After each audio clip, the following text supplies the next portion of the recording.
Today's video is going to be a little different. As of today, I've successfully survived 30 days in the wild by myself, and I wanted to celebrate by going around and showing you what I've done, what I've accomplished, and what I plan to do. So, let's get into it. So this is my unfinished. Now the cool thing about it is that, and right here we have some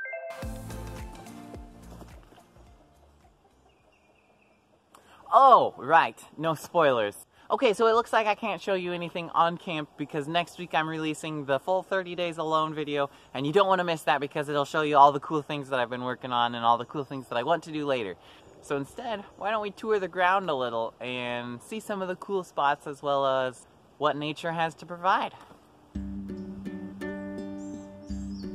A lot of people have asked what I do for food, and in full disclosure, only about 70% of my food has come from Nature's Bounty.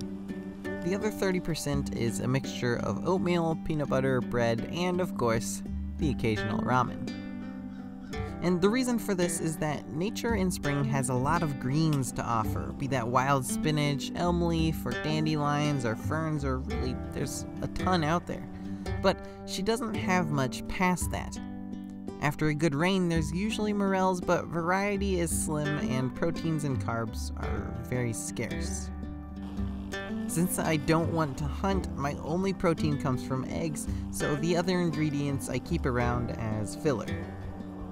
And while nature in spring may not have a lot of edibles, there's tons of potentials. Check this out. These are wild blackberries, or raspberries. Honestly, I'm not sure, but I'm pretty sure it's a blackberry bush. And this is an elderberry bush. And right here is a wild blueberry patch just a few yards from my camp. This is a pear tree, and these are wild grapevines. And just down the road, there's some grains growing. And let's not forget, we're in an oak forest with hundreds of chestnut and walnut trees. And the list goes on, but that's just what I found so far. But edibles aside, there's plenty out there to enjoy.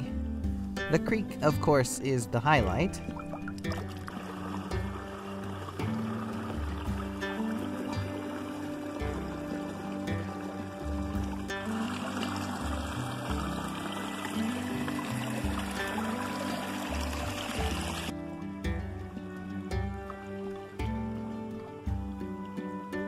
Man, if my $20 phone that I'm using as a camera looks this good, you can only imagine what the real deal looks like.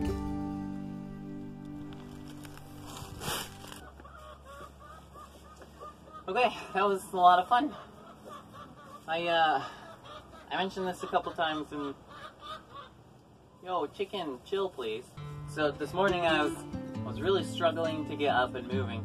So instead, once I did get up and moving, I thought, you know what, let's forget work for a couple of hours, and just go film random stuff.